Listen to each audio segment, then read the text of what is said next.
महिला आरक्षण बिल पर सीएम धामी का बड़ा बयान, महिलाओं के लिए बताया ऐतिहासिक कदम। विधानसभा गेट पर कांग्रेस का अनोखा प्रदर्शन, गन्ने से भरी ट्रॉली लेकर पहुंचे विधायक। बरसात से पहले हरिद्वार में बुलडोजर एक्शन, नालों पर से अतिक्रमण हटाने उतरा प्रशासन। मौसम ने बदली करवट, मौसम विभाग ने जारी किया ऑरेंज अलर्ट। नमस्कार, आप देख रहे हैं खबर गंगा और मैं हूं आपके साथ अनुरागनी। अब खबरें विस्तार से। मुख्यमंत्री पुष्कर सिंह धामी ने महिला आरक्षण को लेकर बड़ा बयान दिया है। सीएम धामी ने कहा कि महिला आरक्षण विधेयक पारित होने के बाद अब देश इसे लागू करने की दिशा में तेजी से आगे बढ़ रहा है। उन्होंने इसे महिलाओं को निर्णय प्रक्रिया में सशक्त बनाने और उन्हें बराबरी का हक देने की दिशा में एक ऐतिहासिक कदम बताया। ये सत्र बुलाया गया है और आदरणीय प्रधानमंत्री मोदी जी के नेतृत्व में 2023 में नारी शक्ति बंधन विधेयक पारित हुआ था और उसको देश के अंदर 2029 में लागू होना था। लेकिन देश की संसद में जो हुआ, सभी देशवासियों ने देखा, मातृशक्ति का आगे बढ़ने का मार्ग उन्होंने रोका है। और मुझे लगता है कि आज हम इस पर चर्चा करने के लिए यहाँ एकत्र हुए हैं। माननीय प्रधानमंत्री जी के नेतृत्व में ये बंधन भी, ये नारी शक्ति बंधन विधेयक पारित हुआ है, वो लागू होगा।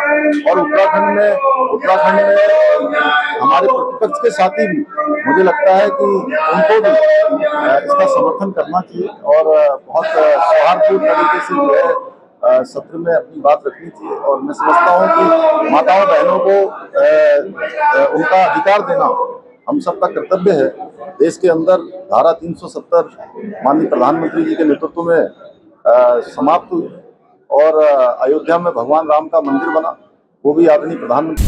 देहरादून में आज विधानसभा के विशेष सत्र के दौरान महिला शक्ति का उत्साह चरम पर रहा। बीजेपी महिला मोर्चा की प्रदेश अध्यक्ष रुचि भट्ट महिलाओं के साथ विधानसभा पहुंची और मुख्यमंत्री पुष्कर सिंह धामी का आभार जताया। उन्होंने कहा कि जहां केंद्र सरकार ने नारी सम्मान के लिए आरक्षण बिल पेश किया, वहीं विपक्ष हमेशा इसके खिलाफ खड़ा रहा। देखिए, पहले तो मैं माननीय मुख्यमंत्री जी का बहुत बहुत आभार व्यक्त करना चाहती हूँ कि ये स्पेशल सेशन आहूत किया गया है और ये उन्होंने हमारे सम्मान के लिए इसे आहूत किया है। और इसमें विशेष बातें उनसे वही निकल के आई कि वो हमें सपोर्ट कर रहे हैं और जो 33% आरक्षण की बात सदन से होकर रास्तों तक निकली है, कांग्रेस पार्टी और उनकी सहयोगी पार्टियों ने इस बिल को नहीं आने दिया है, उस सब बातों को उन्होंने सदन में रखा है। और इसलिए रखा है कि सभी पूरा प्रदेश ये देख सके कि किस तरीके से कांग्रेस पार्टी और उनकी जो सहयोगी पार्टियों ने, उन लोगों ने महिला का सम्मान नहीं रखा है। और यही बात कहने के लिए हम लोगों ने भी आक्रोश रैली करी थी, आज मशाल जुलूस है शाम को।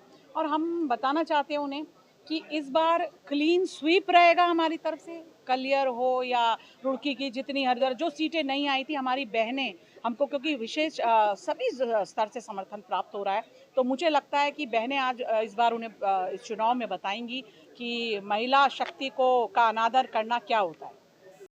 हल्द्वानी की सड़कें इन दिनों बदहाली के आंसू बहा रही हैं। पेयजल और सीवरेज लाइन के काम के चलते शहर की गलियां और मुख्य मार्ग गड्ढों के टापू बन चुके हैं, जिससे जनता का निकलना मुहाल हो गया है। इस गंभीर समस्या पर शहरी विकास मंत्री राम सिंह कैड़ा ने कड़ा रुख अपनाया है। उन्होंने अधिकारियों को 2 टूक चेतावनी देते हुए बरसात से पहले हाल में सड़कें दुरुस्त करने के निर्देश दिए हैं। मैंने सभी अधिकारियों को बुला करके स्पष्ट उनको कहा है कि बरसात से पहले ये रोडें जो आपने खोदी है उसको ठीक करें और बरसात के बाद ये फिर गड्ढे होंगे, गड्ढों में यहाँ पर पानी भरेगा, क्योंकि अगर डामर के ऊपर पानी भरे तो गाड़ियाँ निकाल सकता है व्यक्ति, लेकिन अगर कीचड़ के ऊपर पानी भरेगा तो गाड़ियाँ फंस जाती हैं, तो इसलिए मैंने एक्सीडेंट होने का खतरा बन सकता है। इसलिए मैंने अधिकारियों को स्पष्ट रूप में कहा है कि कार्यदायी सत्ता जो भी है और सभी अधिकारियों को मैंने बुला करके कहा है कि इन जहाँ पर भी आपने रोडें खोदी है उसका आप निराकरण करें, उसका समाधान करें। बरसात से पहले समाधान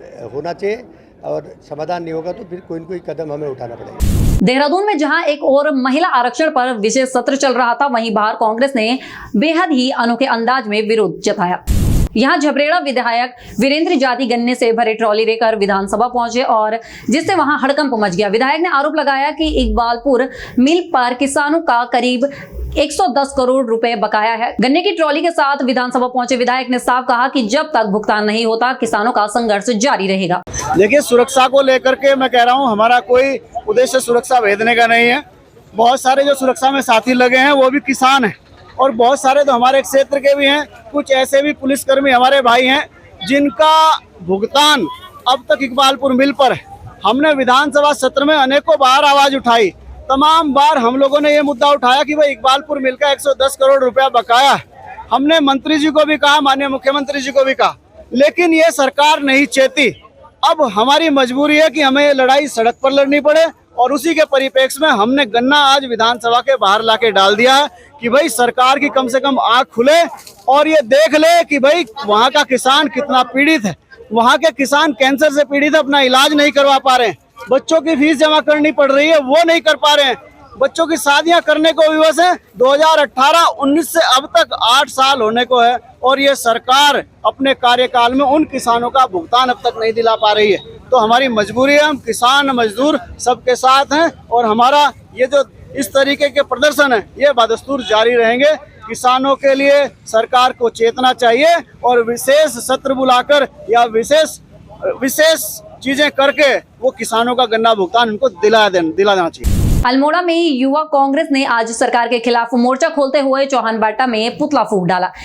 इस दौरान कांग्रेस कार्यकर्ताओं ने मांग करी कि आगामी विधानसभा चुनाव में महिलाओं को तुरंत 33% आरक्षण दिया जाए। साथ ही उन्होंने नगर के एक सिनर्जी संस्थान में पत्रकार के साथ हुई अभद्रता पर भी आक्रोश जताया। जी नर्सिंग कॉलेज यहाँ पर संचालित हो रहा है, उसके द्वारा पत्रकारों के साथ और वहाँ के स्टाफ के साथ, छात्रों के साथ जिस प्रकार बर्ताव सार्वजनिक रूप से खुल के चीजें आ रही हैं, उसको वो चिंता का विषय है और उसको लेकर यूथ कांग्रेस ने यहाँ प्रदर्शन किया है। यूथ कांग्रेस ने मांग की है, जो पत्रकारों ने मांग पत्र जिलाधिकारी अल्मोड़ा को दी है, उस पर शीघ्र जांच होकर जांच सार्वजनिक हो। अगर नहीं होती है हम स्टूट का भी घेराव करेंगे और सड़कों में आकर यूथ कांग्रेस आंदोलन करने का काम करेगी। धन्यवाद। आज यूथ कांग्रेस के नेतृत्व में विभिन्न मांगों को लेकर यहाँ पर पुतला दहन कार्यक्रम किया गया है।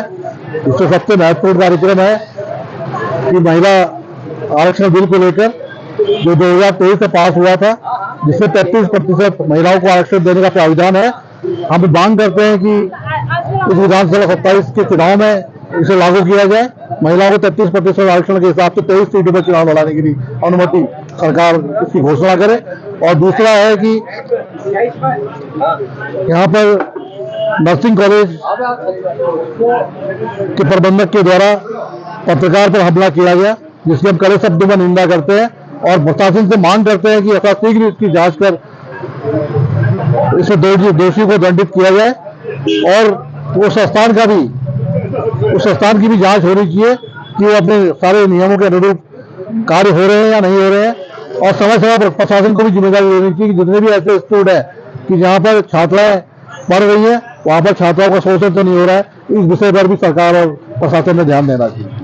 हरिद्वार में मानसून की दस्तक से पहले जिला प्रशासन एक्शन मोड में नजर आ रहा है। यहाँ रावली महदूद क्षेत्र में जल भराव की समस्या को देखते हुए नालों पर किए गए अवैध अतिक्रमण पर आज जमकर बुलडोजर चला। जिलाधिकारी मयूर दीक्षित के सख्त निर्देश पर तहसीलदार सचिन कुमार और सिडकुल पुलिस की टीम ने मौके पर पहुंचकर अवैध कब्जे ध्वस्त किए। जिलाधिकारी महोदय के निर्देशन में जिन क्षेत्रों में खासतौर पर बरसात के समय पे जल भराव की समस्या होती है, तो ऐसे क्षेत्रों में नालों को खुलवाने के लिए तथा जो पानी है उसको सुचारू रूप से उसका प्रवाह बना रहे, इसके दृष्टिगत एक कार्रवाई की गई है रावली महदूद गाँव में। तो जितने भी लोगों द्वारा नालों पर पटाल डाल के अतिक्रमण किया हुआ था उसको चिन्हित करके सभी को हटाया गया है। स्थानीय लोगों का सहयोग प्रशासन के साथ बना रहा है और अतिक्रमण की कार्रवाई लगभग पूर्ण हो चुकी है। कुछ जो छुट बचे हुए उनको तोड़ने का कार्य जारी है।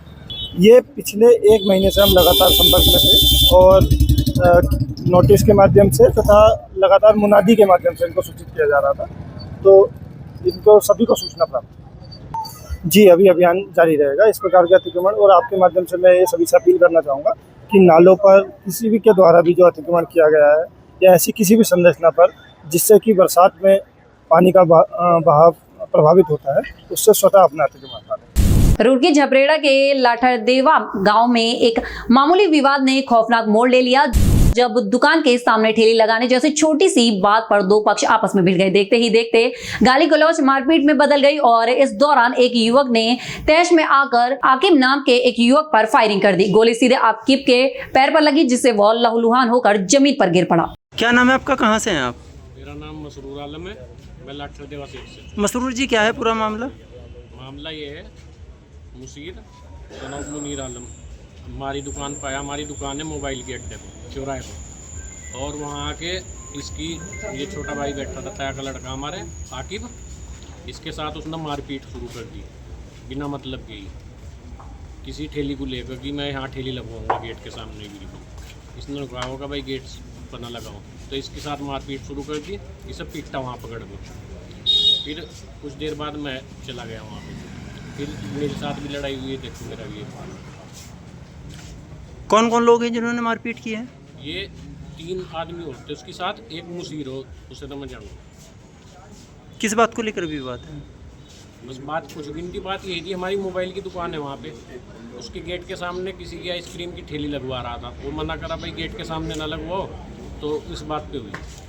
अच्छा, कोई घायल व्यक्ति है? बताया जा रहा है कि कोई गन शॉट वगैरह का मामला है, गोली भी वगैरह भी कैसे चली? गोली चलाई 315 की। किसने चलाई गोली? मुसीर ने। कोई घायल हुआ है? हाँ जी, मोहम्मद आकिब सनोफ जुबैर आलम, मेरे ताया का लड़का। अभी कहाँ हैं आप लोग? हम सरकारी अस्पताल में ही रोड पे भी। क्या स्थिति है जिसकी गोली लगी? अभी चल रहा जी, अब रेफर कर रहे हैं उन्हें। हाँ, एक पेशेंट आया था आकिब नाम से, 26 साल का, जुबैर आलम उसके पिताजी का नाम है। उसके लेफ्ट थाई में चोट लगी हुई थी, जिसको हमने प्रथम उपचार के बाद देहरादून रेफर कर दिया। सर बताया जा रहा है कि गोली वगैरह लगी हुई है, कोई गन शॉट का मामला है? हाँ, हो सकता है, लेकिन अभी फिलहाल हमने जो इंजरी थी वो नोट कर ली है और फिर जनरल ओपिनियन के लिए हमने आगे रेफर कर दिया। युवक की क्या स्थिति बनी हुई है? अभी पेशेंट वैसे स्टेबल है। उत्तराखंड की ऐसी तमाम खबरों के लिए बने रहे हमारे साथ और देखते रहिए खबर गंगा। नमस्कार।